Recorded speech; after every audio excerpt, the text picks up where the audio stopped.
Baik, Assalamualaikum warahmatullahi wabarakatuh.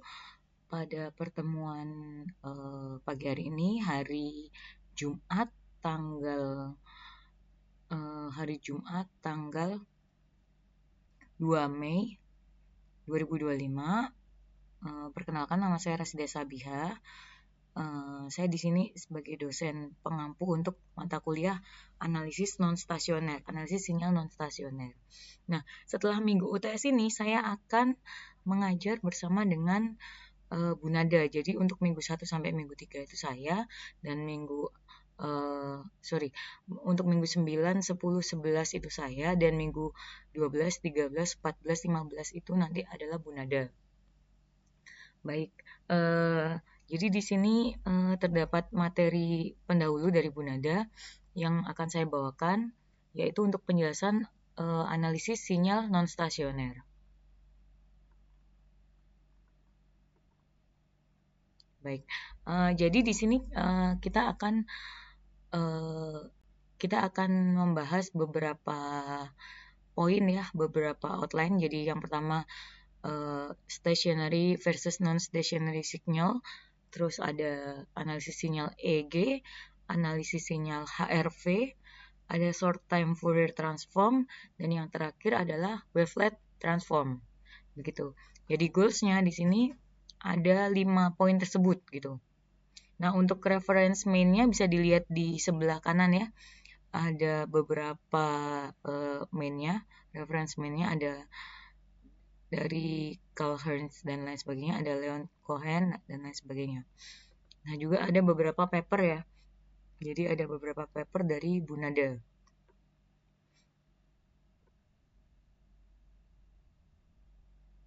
Nah, di sini kemungkinan nanti akan ada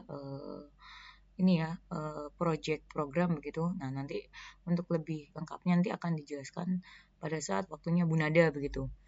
Oke, saya lanjutkan.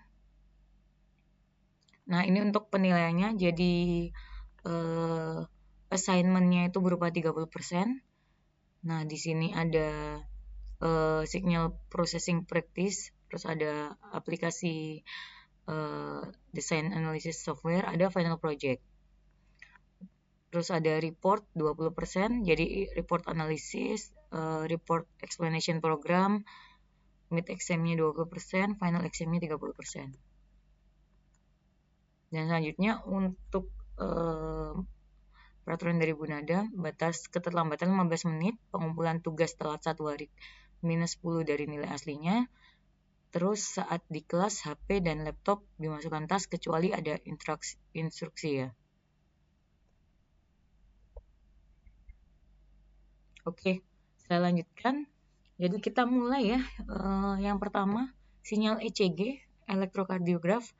Nah, itu apakah sinyalnya itu stasioner atau non-stasioner? Menurut Anda seperti apa? Nah, di sini kita ambil case-nya ke respirasi ya, atau sistem pernapasan. Nah, jadi sistem pernapasan ini umumnya menggunakan parasimpatetik proses ya. Nah, biasanya dia digunakan untuk observasi di RR takogram. Jadi penghubung antara ECG dan juga penghubung antara jantung dan juga respirasi pernafasan itu kita pakai respiratory sinus arrhythmia. Nah, di sini yang di RR takogram yang diamati adalah interval dari RR itu sendiri. Jadi ketika melakukan inspirasi, dia akan shortening, jadi akan memendek. Dan kalau ekspirasi dia akan lebih melebar ya, lengthening atau memanjang gitu ya. Nah, respiratory sinus arrhythmia ini biasanya dia dari segi klinikalnya dia mengacu pada pengaruh saraf vagus ya pada jantung. Jadi terutama dampaknya pada detak dan ritme jantung. Nah, ini bisa dilihat ya kalau during expiration-nya diafragmanya relaksasi, terus naik ke atas, ukuran rongga dadanya juga menurun. Jadi ada dua mekanisme, ada inspirasi sama ekspirasi.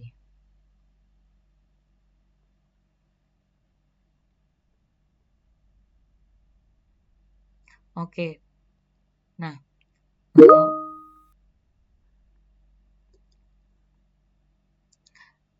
bisa juga dilihat di bagian bawah ini ya. Jadi saat inhalasi dia akan lebih pendek daripada saat dia eksalasi dari segi time-nya ya. Oke. Nah, selanjutnya untuk RR takogram. Jadi bagaimana RR interval itu direpresentasikan dalam bentuk grafik.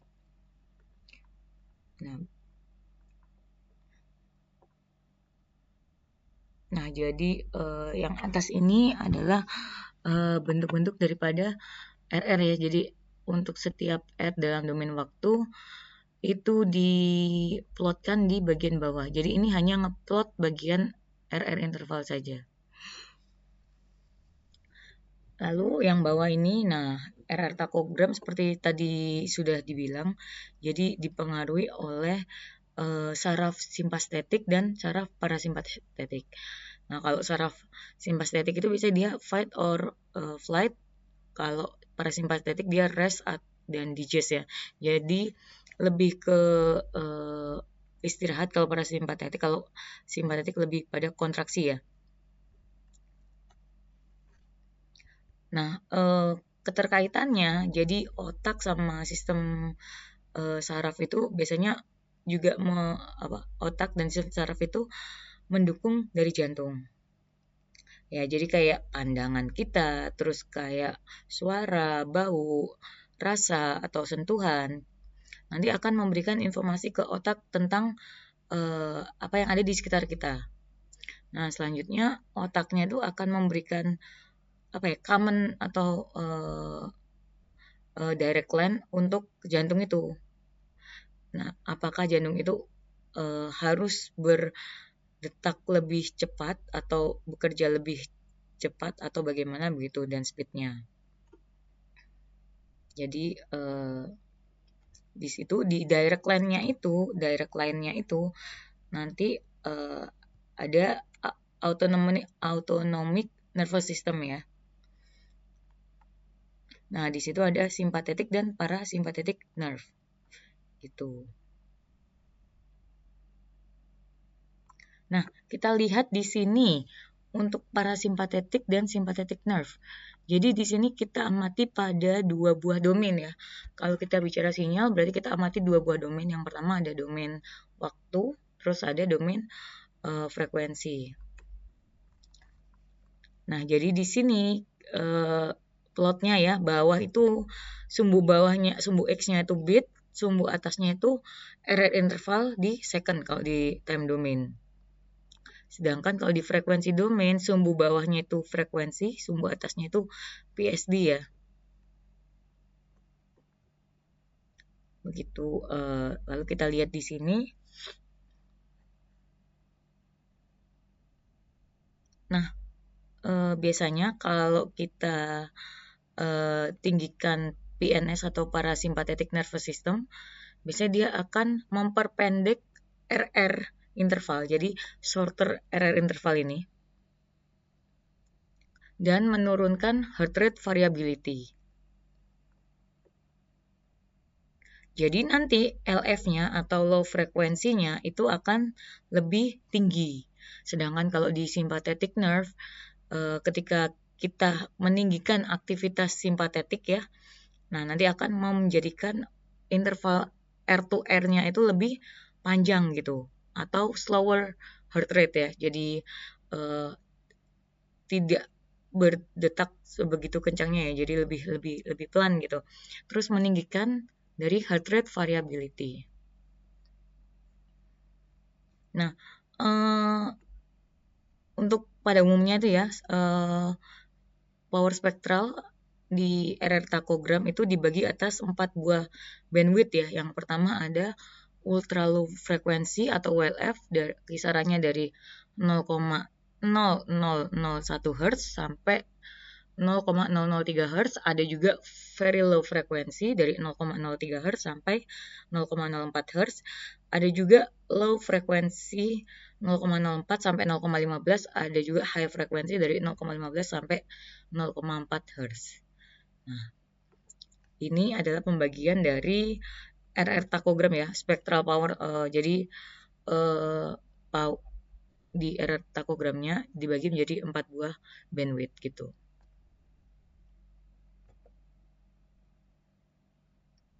Oke, kita lanjutkan.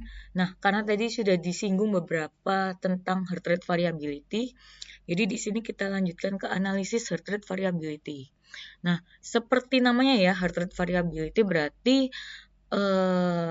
pengukuran terhadap variasi dari waktu setiap heartbeat ya. Jadi waktu setiap detak jantung itu bagaimana variasinya. Nah, ini tentunya dikontrol dari autonomic nervous system ya, dari ANS. Nah, cara menganalisis heart rate variability kita bisa menggunakan 3 buah cara. Yang pertama time domain, yang kedua frekuensi domain, dan yang ketiga non-linear methods.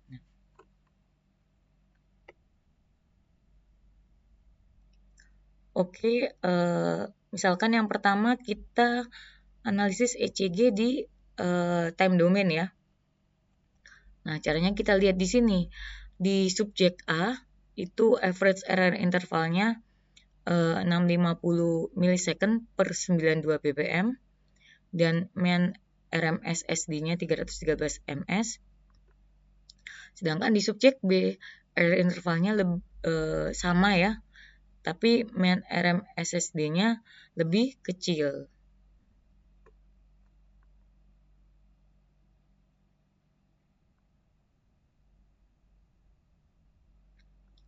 Nah, untuk RMSSD ini atau average value of the root mean square of success with differences. Nah, dia digunakan untuk mengukur short term variation di heart rate-nya. Biasanya ini juga mengindikasikan RMSSD itu parasympathetic nervous system-nya ya, aktivitas parasimpatetiknya. Jadi cara nyari RMSSD-nya itu biasanya kita cari dulu perbedaan antara error interval. Terus kita squaring perbedaannya tadi atau differencesnya di squaring, terus di average ya. Average dari hasil squaring tadi. Terus kita square root di average. Nah, itu jadinya RMSSD. Jadi meskipun dalam error interval subjek A dan subjek B itu average-nya sama, tapi RMSSD-nya berbeda ya.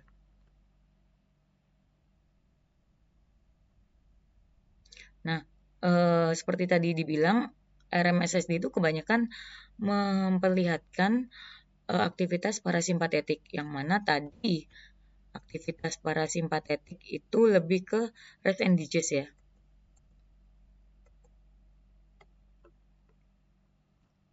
Nah, di sini berarti kita tahu juga kalau jika misalkan heart rate-nya itu memiliki variabilitas yang tinggi, berarti tubuh kita itu bisa beradaptasi dengan baik pada banyak situasi ya. Nah, beda lagi kalau kita punya low heart rate variability, berarti kemungkinan ada problem di saat ini atau di masa depan gitu ya, karena tubuh kita tidak bisa beradaptasi dengan baik gitu.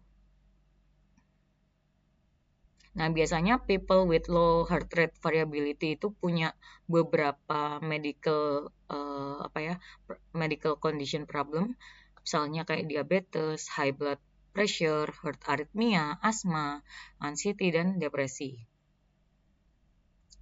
Umumnya di sini ya, umumnya untuk manusia dewasa itu heart rate variability-nya itu berkisar di 42 millisekon. Nah, jadi untuk yang bawah ini terlalu rendah, sedangkan yang atas ini terlalu tinggi ya, umumnya di 42 millisekon.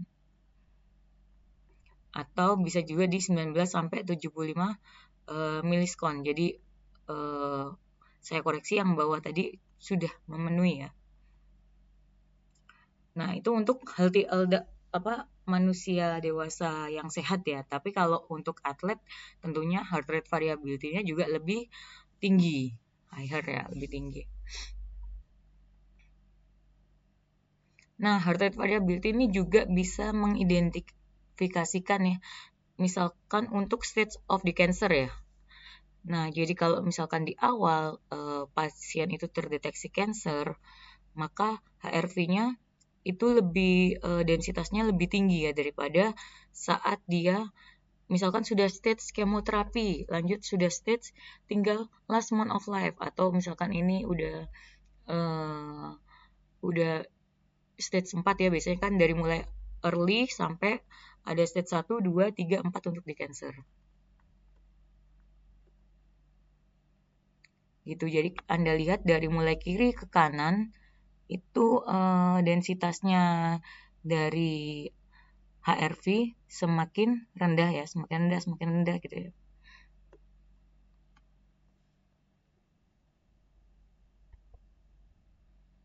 Nah, tadi kita sudah belajar tentang ECG, tentang HRV.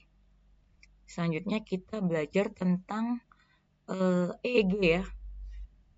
Jadi untuk sinyal otak ini EEG ada beberapa bentuk waveform ya, atau ritmenya dari sinyal EEG. Jadi ada sinyal beta, ada sinyal alfa, ada sinyal theta, ada sinyal delta gitu ya, ada 4 ya. Nah, masing-masing itu berada di frekuensi-frekuensi yang berbeda. Contohnya kalau ritme alfa di 8 sampai 13 Hz, terus amplitudenya di 20 sampai 200 mikrovolt dan lain sebagainya, beta, delta dan theta. Nah, rata-rata untuk gelombang alfa itu biasanya terjadi saat seseorang tuh dalam keadaan tenang, rileks, dan dia bisa diambil saat keadaan mata terbuka maupun tertutup, tapi lebih baik tertutup ya. Jadi ini gelombang penghubung antara pikiran sadar dan bawah sadar kalau di gelombang alfa. Nah, kalau di gelombang beta biasanya muncul saat seseorang itu sedang keadaan sadar, aktif, atau fokus pada satu aktivitas ya, gitu. Jadi misalkan seseorang itu melakukan tugas kognitif gitu, memproses informasi dan berpikir. Itu beta, perannya untuk kesadaran penuh, perhatian, dan aktivitas mental.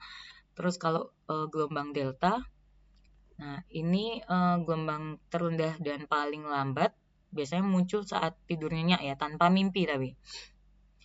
Nah, perannya di gelombang delta ini berperan dalam proses penyembuhan dan regenerasi tubuh. Biasanya selanjutnya untuk gelombang theta terjadi saat relaksasi, meditasi, dan tidur ringan ya. Kaitannya dengan intuisi, kreativitas, dan belajar. Jadi peranannya di kognitif, ingatan, dan intuisi di gelombang theta ini. Nah, ini untuk yang sebelah kanan ini cara peletakan EEG ya. Jadi ada beberapa sensor yang diletakkan di bagian-bagian kepala. Nah, ada dari frontalis, ada dan lain sebagainya. Nanti bisa kita telusuri. Nah, ini untuk amplitudenya, misalnya frekuensi sekian, sinyal EEG-nya sekian. Jadi kalau kita lihat di sini, berarti kita lihat di pembedaan ya. Jadi misalkan untuk sinyal beta harusnya di 13 sampai 30. Berarti kita cari yang frekuensi 13 sampai 30. Ini seharusnya bagian dari sinyal beta. Terus yang alfa dari 8 sampai 13, theta 4 sampai 8, dan delta 0,5 sampai 4 Hz. Nah, jadi kalau kita bicara EEG, lebih mudah kita amati di analisis frekuensi ya, karena basicnya sinyal EEG itu terbaginya pada frekuensi. Sedangkan kalau amplitudenya itu biasanya bergantung dari bagaimana subjek tersebut melakukan aktivitas. Nah, ini untuk normalnya ya, normalnya itu range-nya di sini. Setelah kita belajar EEG, selanjutnya kita belajar sinyal fonokardiograf. Jadi ini sinyal suara jantung ya.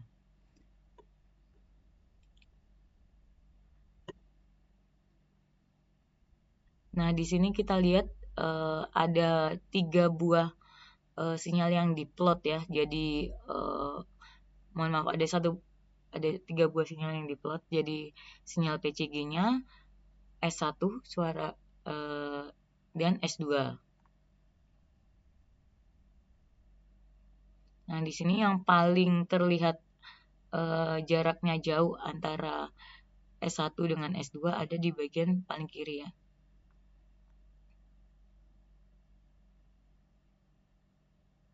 Jadi kalau kita bicara apakah heart sound signal itu stasioner atau non stasioner, kita harus bicara dulu sinyal stasioner sama non stasioner itu yang membedakan apa. Biasanya dalam segi hal rata-rata dan variasinya ya seiring waktu.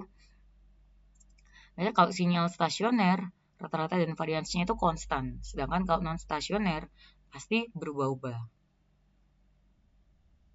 Nah, S1, S2 sebenarnya ada lagi ya S3 dan S4. Jadi ada sinyal suara jantung pertama itu S1, terus jantung kedua itu S2 dan selanjutnya kalau S1 itu biasanya kalau S1 itu diperoleh saat kontraksi ventricle ya.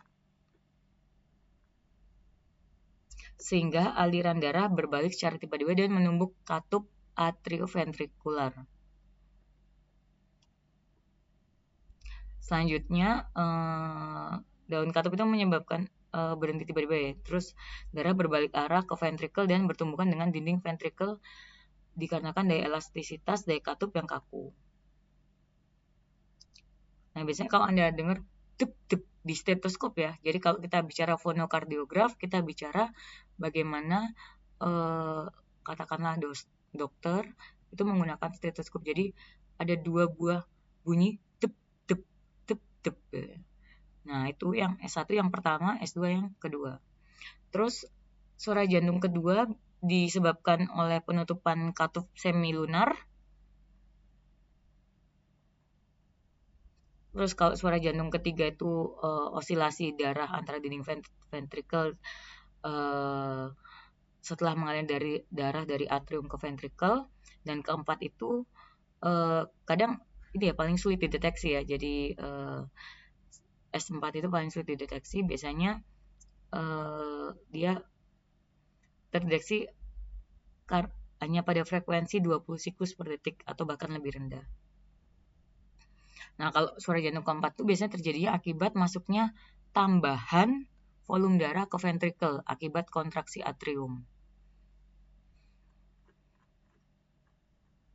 Jadi kalau dikatakan heart sound signal ini apakah stationary or non-stationary, jawabannya lebih ke non-stationary ya yang banyak ditemukan gitu.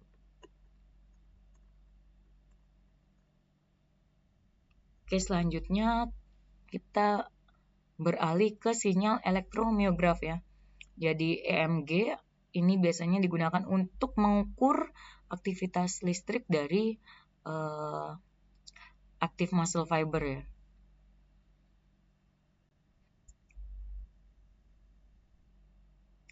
Nah, biasanya digunakan elektroda jarum untuk mengukur measure individual muscle fibers. Jadi elektroda jarumnya seperti yang ada di kanan ini. Nah, sinyal EMG ini amplitudenya antara 1 sampai 10 milivolt dan bandwidthnya dari 20 sampai 20.000 Hz. Itu. Terus untuk main source errornya 50/60 Hz sama interferensi RF ya. Nah, jika Anda lihat di sebelah kanan ini, yang kanan atas, ini adalah peletakan elektroda ya. Jadi ada peletakan elektroda di otot bicep, jadi bagian bawah lengan, dan otot tricep bagian atas lengan. Nah, sama ada di referensi. Di sini di kaki bawah ya. Nah, kenapa kok biceps dan triceps? Karena kita mau melihat bagaimana mekanisme satu pasang otot itu berpasangan, jadi yang satu kontraksi, yang satu relaksasi. Misalkan bicep kontraksi berarti tricepsnya relaksasi, dan begitu pula sebaliknya ya. Nah, kita mau mengukur aktivitas listrik yang ada di bicep dan tricep. Misalkan gerakan mengangkat lengan atau dan lain sebagainya untuk di aktivitas bicep dan tricep gitu. Nah, setelah kita belajar beberapa sinyal listrik di tubuh manusia, mulai dari ECG, EEG, PCG, dan terakhir ada EMG. Selanjutnya kita belajar bagaimana mengkombinasi sinyal biomedical di analisis non-stasioner untuk perolehan hasil yang lebih baik ya, akurasi yang lebih tinggi. Jadi ada beberapa sampel atau ada beberapa project yang sudah dikerjakan. Salah satunya yang pertama ada ECG and EEG for stress detection. Jadi bagaimana di sini kita menggunakan kombinasi antara ECG dan EEG untuk klasifikasi tingkat stres ya. Nah, berarti pada subjeknya ini diletakkan dua buah instrumen ya. Yang pertama untuk elektroda dari ECG dan elektroda dari EEG. Jadi dua-duanya menggunakan surface electrode, lalu diperoleh akuisisi sinyalnya, lalu di ADC ya, analog to digital conversion. Selanjutnya di pre-processing. Nah, selanjutnya untuk sinyal EEG masuk ke filtering bandpass, sedangkan untuk sinyal ECG masuk ke DWT, discrete wavelet transform. Lalu dari DWT kita dapatkan heart rate-nya, dari heart rate kita dapatkan heart rate variability. Nah, lanjut di bawahnya ya. Jadi untuk dari HRV kita dapatkan, kita analisis dalam 3 buah cara tadi atau domain. Yang pertama ada time domain, ada frekuensi domain, ada nonlinear analysis. Nah, yang time domain kita ada RMSSD, ada SDANN, ada PNN50. RMSSD tadi root mean square of successive differences, terus ada SDANN, standard deviation ANN, standard deviation NN interval. Terus ada PN50, percentage of consecutive NN interval. Nah, ini biasanya differingnya by lebih dari 50 millisekon ya. Jadi tergantung PNN berapa gitu ya. Nah, mulai dari RMSSD ini biasanya refleksnya ke aktivitas parasimpatetik yang mengindikasikan variabilitas dari heartbeat selama periode yang singkat. Kalau SDNN itu untuk variabilitas heartbeat, overall variabilitas heartbeat, jadi memengaruhi antara simpatetik dan parasimpatetik. Kalau PN50 itu dia indicates pada percentage of significant variation in heartbeat. Nah, reflectingnya ke parasympathetic modulation. Nah, setelah time domain kita ekstraksi ya, jadi diekstraksi fitur-fiturnya. Lalu kita ke frekuensi domain. Nah, ini ada dua, ada rasio low frequency per high frequency, ada total power. Jadi kalau di rasio low frequency per high frequency,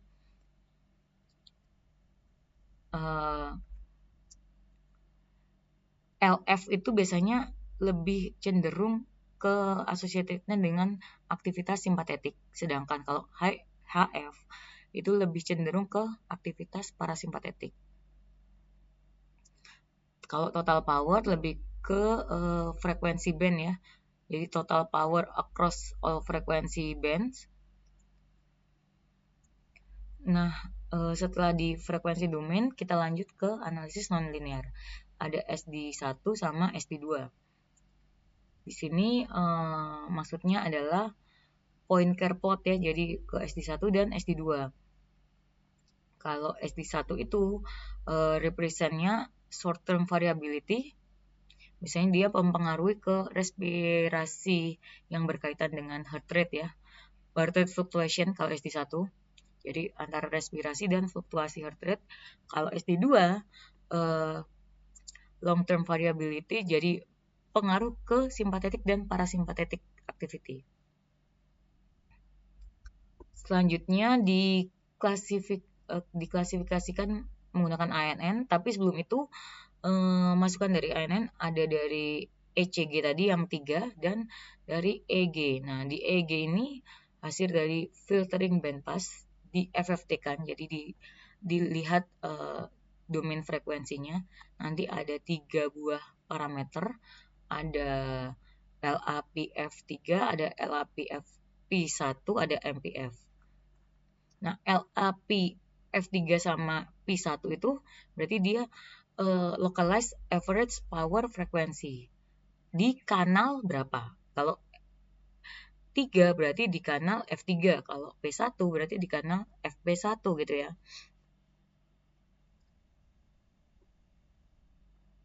Jadi kalau di F3 berarti dia terletak di area frontal kiri otak ya. Misalnya terkait dengan kontrol motorik dan kognisi. Sedangkan kalau FP1 di frontal prefrontal terkait dengan eksekutif dan perhatian ya. Fungsi eksekutif dan perhatian. Jadi LAPF ini menunjukkan rata-rata frekuensi yang dominan gitu. Nah, ada juga MPF ya, mean power frequency. Kalau mean power frequency ini rata-rata dari frekuensi ya di spektrum EG. Dia menggambarkan frekuensi pusat aktivitas otak. Jadi misalnya kalau mengamati tingkat kesadaran, MPF-nya tinggi, maka kondisinya waspada. Terus fungsi yang kedua, mendeteksi perubahan kondisi kognitif atau patologis. Nah, setelah ANN ini dapat masukan dari time domain, frekuensi domain, nonlinear, sama dari FFT, maka diklasifikasikan muncullah beberapa tingkatan stres ya. Jadi muncul beberapa klasifikasi hasilnya. Nah, ini untuk bagaimana mensinkronisasi antara ECG dan EEG. Ini elektroda-elektrodanya di sinyal ECG dan ini untuk sinyal EEG.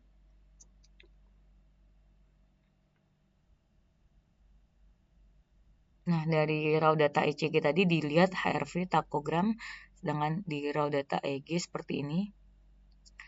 Untuk lebih lengkapnya, Anda bisa lihat di video berikut ya di Google Drive.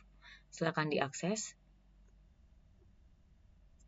Selanjutnya untuk contoh kedua, ada deteksi delayed onset muscle soreness atau DOMS pada latihan sepeda statis menggunakan multi-channel EMG. Nah, ini ada beberapa sistem ya. Jadi kalau di sistem keseluruhan tuh ada 3 buah muscle ya yang akan di observasi. Ada muscle quadricep, ada muscle hamstring, ada muscle calf ya. Jadi dari masing-masing muscle itu diimplementasikan elektroda, lalu EMG-nya memproses, terus di ADC, signal processing, feature extraction, dan terakhir diklasifikasikan dengan ANN. Nah, di sini ada tambahan berupa Likert Scale of Muscle Soreness ya. Hasilnya akan menjadikan output gitu. Nah, mulai dari sinyal processing sampai output ini dilakukan di Micromedia 7 for STM32F7 capacitive. Jadi di microcontroller micro E ya. Oke.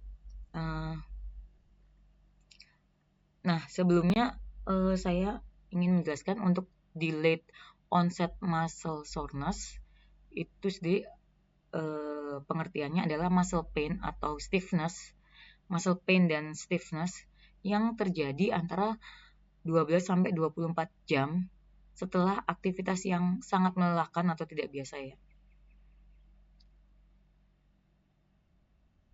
Sedangkan untuk yang tadi di metode Likert scale ini biasanya skala yang digunakan untuk mengukur dari beberapa poin ya. Jadi mulai dari poin 4 sampai 7 biasanya. Ini untuk diagram sistem keseluruhan, selanjutnya diagram sistem pengolahan sinyal. Nah, di sini dari sinyal EMG, signal processing yang tadi itu dibagi lagi menjadi beberapa tahapan. Yang pertama ada low pass filtering, lalu ada high pass filtering, lalu masuk ke rectified, ada masuk ke MAV atau moving average filter, masuk lagi ke threshold. Selain signal processing yang dibagi atas beberapa tahap, fitur extraction-nya juga ada beberapa yang diambil ya. Jadi ada fitur RMS, ada fitur SSI, ada fitur MAV, ada IEMG, ada fitur dari FFT yaitu PKF dan MNP. Nah, biasanya kalau RMS, MAV, IEMG itu cocoknya untuk mendeteksi intensitas kontraksi otot. Sementara kalau fitur PKF, NNP, MNP itu menganalisa kelelahan otot atau pergeseran spektral. Oke, lanjut. Jadi ini udah sistem keseluruhan, ini sistem pengolahan. Lanjut ke hardware-nya ya. Nah, hardware-nya tadi ada 3 buah muscle yang diamati, terus menggunakan EMG di ADC. Nah, di sini pakai micro E, sama pakai serial com-nya USB word click ya, terus ke personal komputer. Ini untuk contoh kedua, ini untuk project kedua yang sudah dilakukan. Nah, ini untuk hasil pengujian signalnya ya. Jadi untuk raw signal EMG ada 3 buah signal, sama seperti otot yang diamati tadi.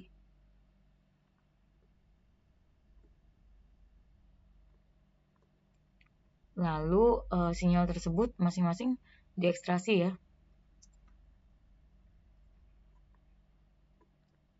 Ekstraksi. Nah, untuk video lebih lengkapnya Anda bisa lihat di link berikut ya, di drive Google berikut.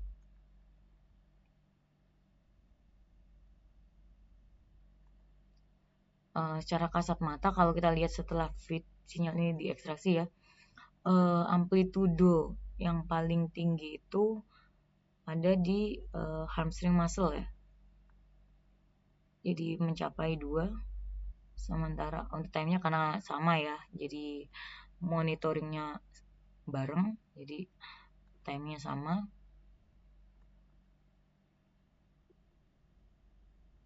Oke.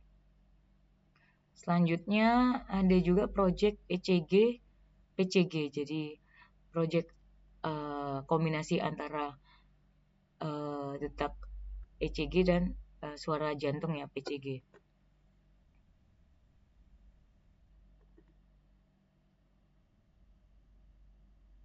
Nah, bisa dilihat di sebelah kiri bawah ini. Jadi kalau kita bicara heart sound, itu sebenarnya dia susah untuk di-recognize atau di-identify S1, S2, S3, S4-nya itu yang mana. Tanpa adanya tambahan sinyal ECG. Nah, ini bisa dilihat ya. Ini ECG signalnya seperti ini, KRS bagian KRS-nya yang mana, bagian P-nya yang hijau, yang T-nya yang merah. Sementara untuk di PCG signal, biasanya hanya teridentifikasi 2 ya, jadi S1 sama S2. Nah, kita lihat di sini. Awalnya untuk sinyal ECG itu seperti ini. Dan ini saat noise-nya sudah direduksi. Nah, kita lihat awal mula sebelum direduksi dan sesudah noise-nya direduksi di wavelet-nya ya.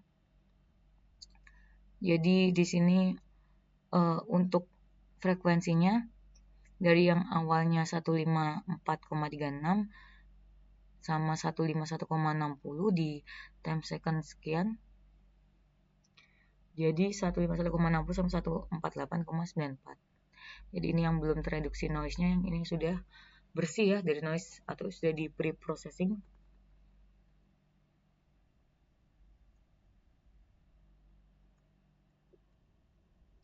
Oke, saya lanjutkan. Nah, ini project keempat, jadi analisis HRV dan EMG untuk asesmen kualitas tidur. Jadi kita gunakan sinyal ECG dan sinyal EMG. Nah, untuk sinyal ECG-nya, outputnya nanti dicari KRS detection dulu, baru heart rate variability. Nah, dari HRV ini diamati dengan tiga buah analisis, jadi yang seperti tadi ya, time domain, frekuensi domain, sama non-linear. Sedangkan yang EMG langsung masuk ke FFT, jadi kita lihat dari segi frekuensinya ya, time frekuensi domain, dan keluarannya nanti MPF, dan ada BMI, jadi masuk ke machine learning semuanya. Keluarannya ada 3 buah klasifikasi, ada 4 jenis klasifikasi, metode klasifikasi. Jadi ada logistic regression, ada random forest, ada k-nearest neighbor, ada support vector machine.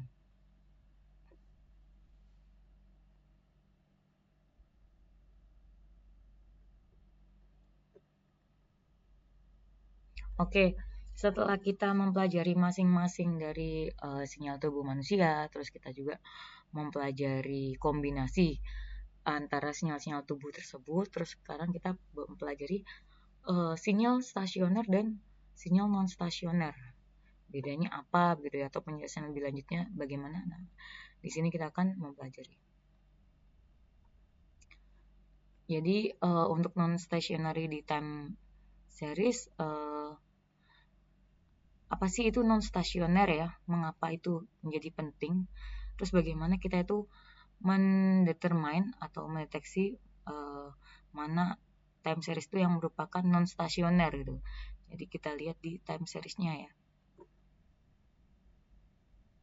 Nah, oke. Dari di sini ada beberapa buah plot ya. Jadi ada beberapa buah plot signal.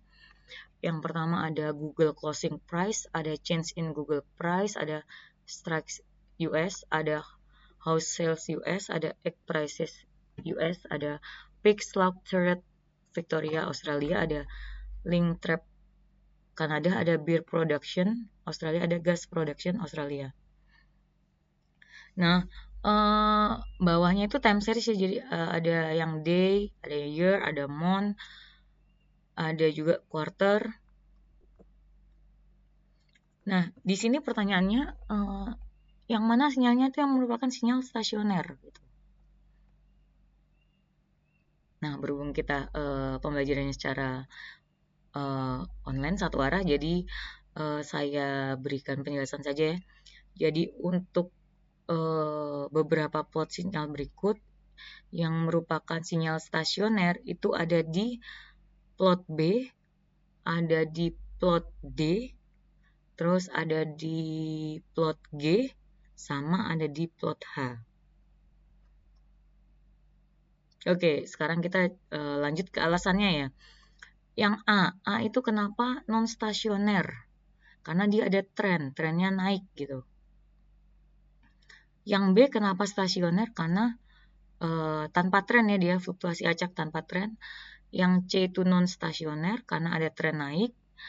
Terus yang D itu stasioner.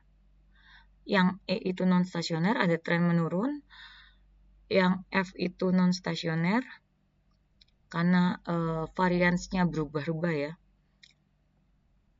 Terus G, H itu stasioner, dan I itu non stasioner, ada tren naik juga. Jadi kalau kita lihat secara sekilas, yang plot signal paling kelihatan tuh muncul tren dan ada varians yang berbeda-beda. Sebenarnya kalau variansnya sama, tidak ada tidak ada tren yang menunjukkan indikasi berbeda, maka dia stasioner.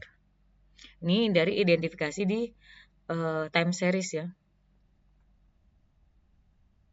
Oke, stationary signal in time series ya. Jadi deterministic signal non-random function of time is said to be stationary if it can be written as a discrete sum of cosine wave or exponential. Nah, jadi di sini ada sinyal xt A0 plus sum dari K sama dengan 1 sampai N AK cos 2pi KF0T plus PK. Nah, kalau yang bawah XT-nya sum dari min N sampai N CK eksponen 2pi JKF0T plus PK. Ini adalah rumusan 1,2 ini adalah rumusan dari sinyal stasioner ya. Jadi dia bisa dibentuk dari penjumlahan gelombang-gelombang kosinus dan eksponensial. Tuh.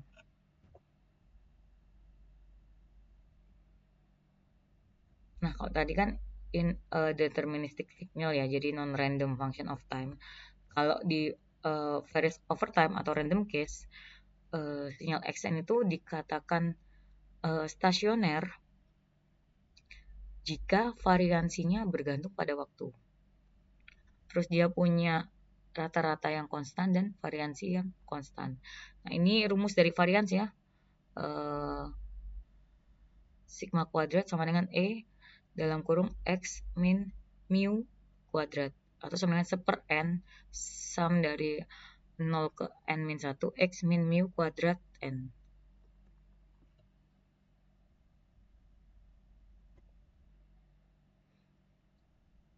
Lanjut, untuk stationary signal juga bisa dilihat dari fungsi autocorrelation-nya ya. Jadi autocorrelation-nya itu nanti menunjukkan mean-nya dan variance-nya.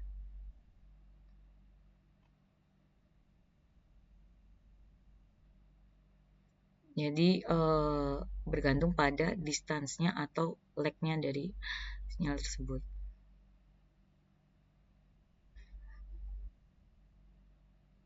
Nah, untuk sinyal stasioner, ACF-nya itu akan drop ke 0 ya. Jadi dari mulai ini, untuk sinyal stasioner, dari mulai ini ke bawah. Sedangkan untuk stasioner, decrease-nya slowly gitu. Nah, ini bentuk autokorelasi ya. ACF itu autocorrelation function. Nah, ini untuk sinyal non-stasioner.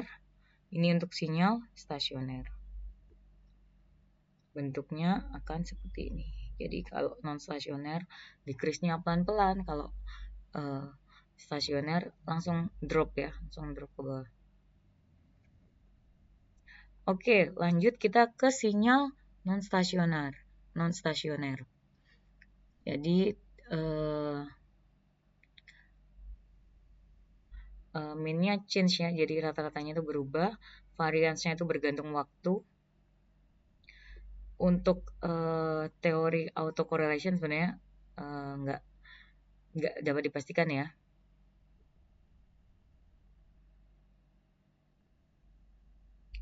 Nah, ini contoh untuk deterministic signal dengan K sama dengan 0,45. Ini untuk random signal atau stochastic ya. Dengan seperti ini.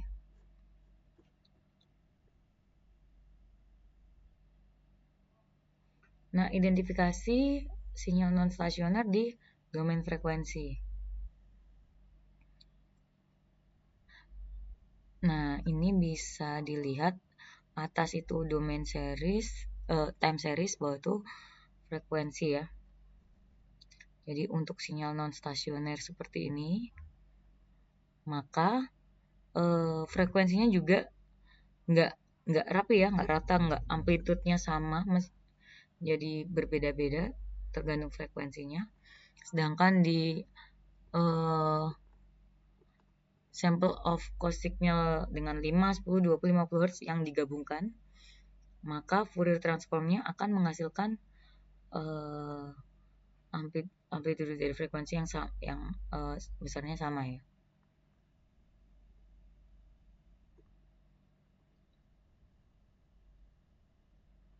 Nah, ini untuk stationary sama non-stationary signal. Seperti tadi saya bilang, sebenarnya kalau kita lihat secara time tidak terlalu terlihat berbeda ya. Tetapi kalau kita amati lebih lanjut ke domain frekuensi, maka akan terlihat perbedaannya. Jadi yang atas ini untuk sinyal dari pertambahan 2 Hz, 10 Hz, dan 20 Hz. Sedangkan yang bawah itu untuk sinyal sama 2 Hz, 10 Hz, sama 20 Hz. Tapi timingnya beda-beda ya. Nah, ini bisa dilihat frekuensinya sangat berbeda. Variasinya sangat tinggi magnitudenya. Oke, how about chip signal? Jadi chip signal itu sinyal yang frekuensinya berubah secara bertahap terhadap waktu. Nah, bisa meningkat, bisa juga menurun ya selama durasinya. Nah, ini frekuensi dari 2 to 20 Hz. Jadi kalau kita lihat secara time domain ya, di time domain ini kan beda ya. Jadi untuk lebarnya sinyal di awal-awal ini lebih lebar, sedangkan selanjutnya dia rapat. Sedangkan yang ini kebalikannya. Maka di frekuensi domain akan menghasilkan hasil yang sama gitu.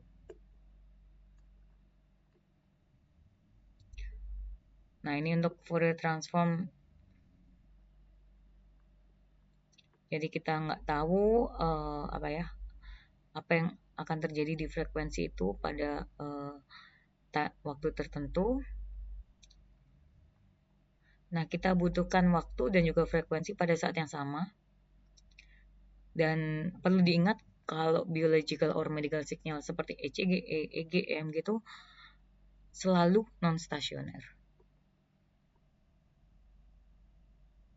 Oke, ini untuk processing sinyal. Jadi ada time domain methods, ada TF domain methods, ada frekuensi methods. Nah, TF sendiri ini time frekuensi ya, jadi barengan gitu ya. Time domain methods kita langsung ke filter, frekuensi domain langsung ke Fourier transform. Kalau TF domain methods, nah ini yang banyak digunakan, jadi ada STFT, jadi STFT itu panjangannya short time Fourier transform. Nah, dari short time Fourier transform itu ada juga wavelet transform ya di TF domain method nih. Jadi ada CWT, DWT, MRA, 2D DWT, SWT, dan aplikasinya untuk denoising, compression, detection, dan analysis.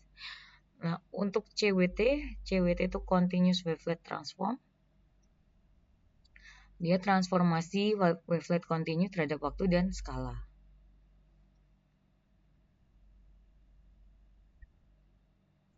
Kalau DWT itu discrete wavelet transform, berarti transformasi wavelet dalam bentuk discrete, menggunakan skala dan pergeseran discrete gitu ya.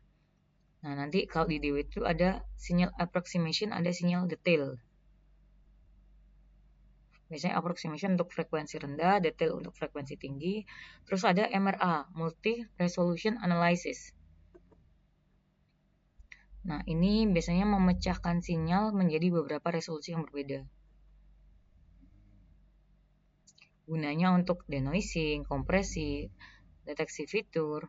Kalau itu di DWT berarti 2-dimensional discrete wavelet transform ya.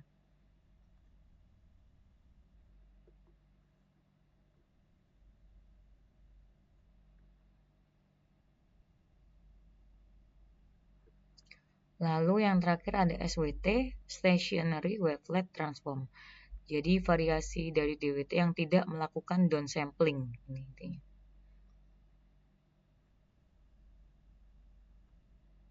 Jadi dia keunggulannya invarian terhadap pergeseran atau shift invarian.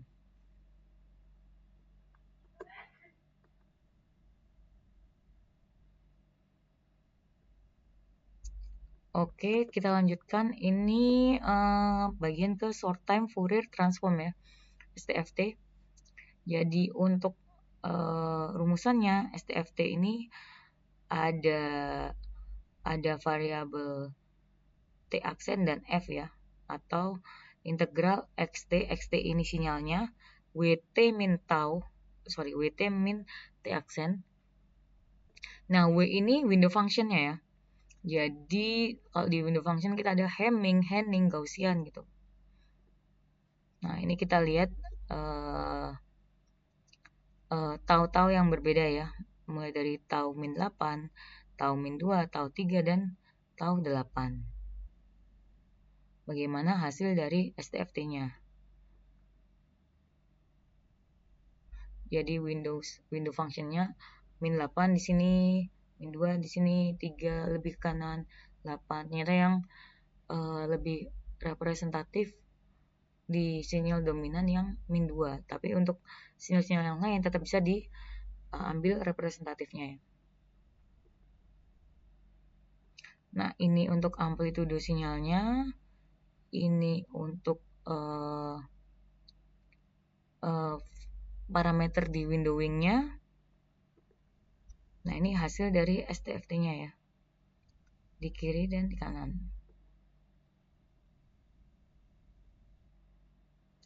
Selanjutnya kita bahas multi resolution analysis atau MRI.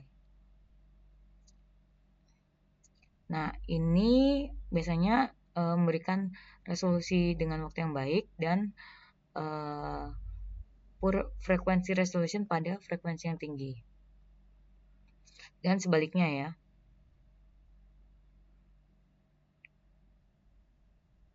Jadi utamanya dia untuk short duration. Untuk high frekuensi, sedangkan untuk low frekuensi untuk long duration. Ada juga CWT atau continuous wavelet transform. Ini XF ini, jadi kalau XF itu berarti konversi dari time domain ke frekuensi domain. Jadi integral min taingga sampai taingga XT eksponensial min J 2pi FT. Nah, terus kalau untuk STFT-nya jadi dari ini kan udah frekuensi domain. Terus kita mau jadikan ke STFT, kita ambil dari sinyal awal dulu ya, terus windowing-nya. Untuk CWT-nya kita pakai parameter Maunder wavelet. Nah, bedanya FFT ini yang atas yang atas tuh frekuensi transform ya. Fourier transform. Yang atas Fourier transform.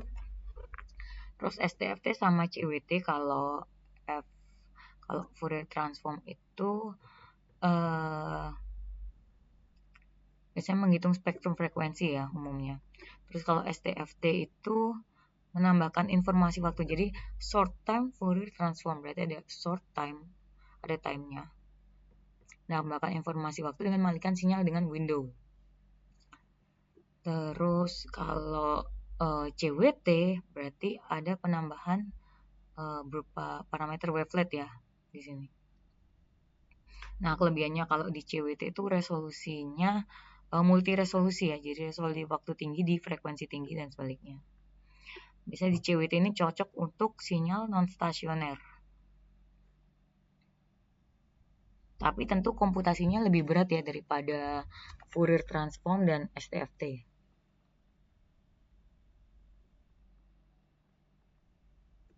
Nah, berikut ini untuk windowing-windowingnya ya.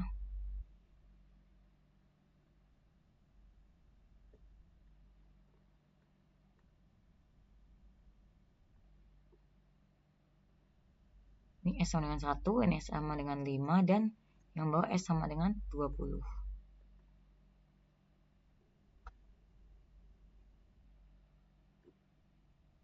Ini hasil waveletnya, bisa dilihat di sini.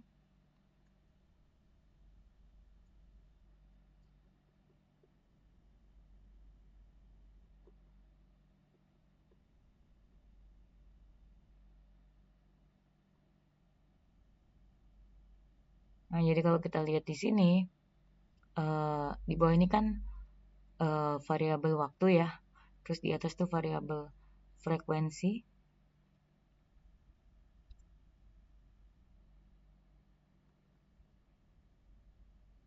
Nah, selanjutnya ada discrete wavelet transform. Ini merujuk pada papernya Bu Nada, Pak Arifin, dan Pak Tri, yaitu Delineation of ECG Feature Extraction Using Multi-Resolution Analysis Framework ya. Nah, di sini sinyal ECG, jadi ada satu sinyal ECG, digunakan 8 buah filter ya. Terus masing-masing di delay.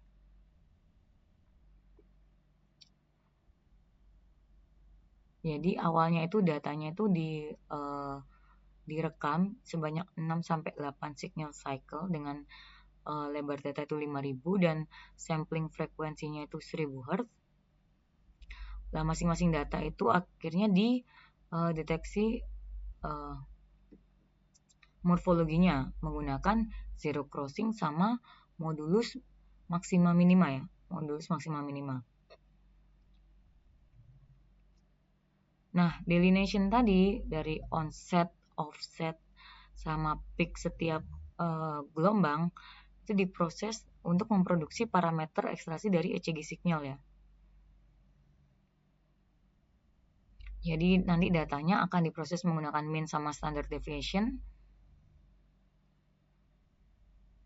Nah, dan selanjutnya digunakan gate-gate ya, sehingga hasilnya akan ada beberapa determinasi, yaitu ada peak R, peak QRS, peak T, peak T, lebar QRS, ada lebar T, peak P, dan lebar P gitu. Nah, ini juga ada di paper yang tadi, jadi ada wavelet sama singularity-nya. Nah, wavelet transform ini fungsinya kan tadi untuk membreakdown ya signal itu jadi beberapa different frequency component at varying scale. Jadi this allow for detection localized feature ya. Jadi umumnya dia untuk digunakan deteksi QRS kompleks, T-wave sama P-wave. Nah, ini ada scale dari 2/1 sampai 2/8.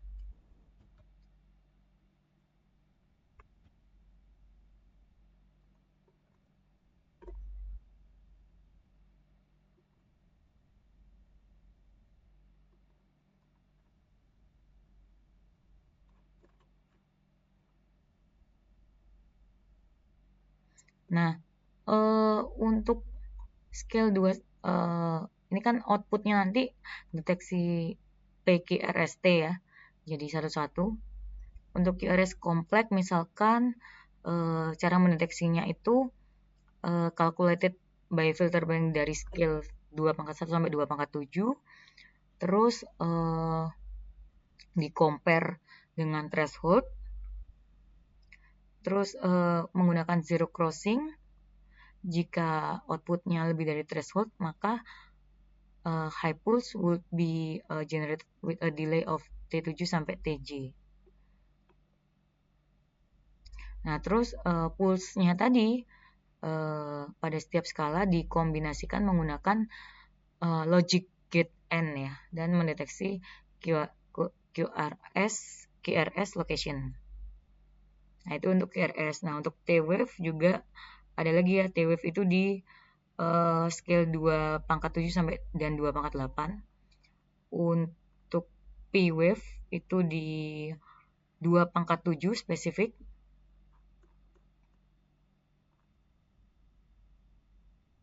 Nah, jadi masing-masing yang di breakdown-kan ini untuk mendeteksi P-wave, QRS wave, sama T-wave.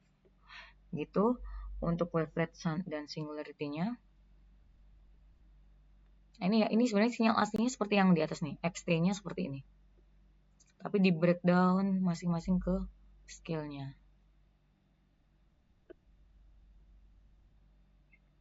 Oke, pertemuan hari ini cukup sampai di sini dulu. Jadi, minggu depan insya Allah kita lanjutkan untuk pertemuan offline. Terima kasih atas perhatiannya untuk mendengarkan perkuliahan online ini. Assalamualaikum warahmatullahi wabarakatuh.